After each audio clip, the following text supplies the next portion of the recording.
This may not look like artists at work, and this is a way for us to be part of that.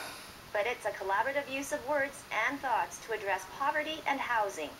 Education as a way of being able to have more control over your life situation, and then we were thinking that education is a value. This is Showing Up, Speaking Out. Well, it's about community engagement with various issues that affect community life. So it's about bringing people together to work with artists in a completely collaborative, non-hierarchical fashion to talk about things that concern them, whether it's housing and poverty or diversity or accessibility, and then to express their issues and thoughts on those subjects through creative production, making art together and presenting it in public spaces.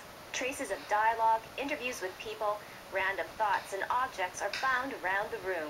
Right behind me is actually a map that was created after talking to people in various parts of the downtown area about what their favorite place in Winnipeg was, and we discovered that people were immediately drawn to the theme of recreation, which is what we were looking at doing, and then we divided it into private, public, and public cultural spaces, and this is a map of how people like to spend their time in the city. So there's all kinds of different ways, and we're now looking at how to bring this map out into the street. So we're thinking of making some kind of poster related to it and hanging it up on billboard areas and stuff like that.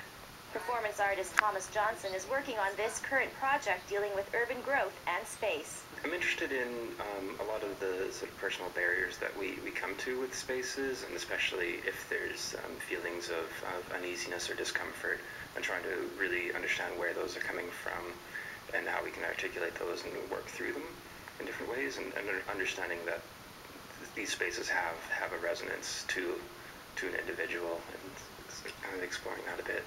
My role in coming to it is not to come with a realized project, but the project comes through development with anyone that happens to be part of the project. And there's been a wide involvement with the community here in Winnipeg, with the Social Planning Council, with Ray, and with people that have just found out about it. So they come together, and then we have discussions about it, and the project builds from that point. There's so many things that we can do with it. So Johnson hopes these random words will somehow link together so people can choose their own adventure or exploration of the city.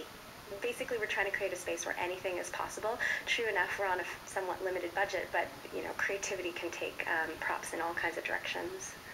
It's a new way of solving old problems. All you have to do is show up and speak out right here at Ace Art.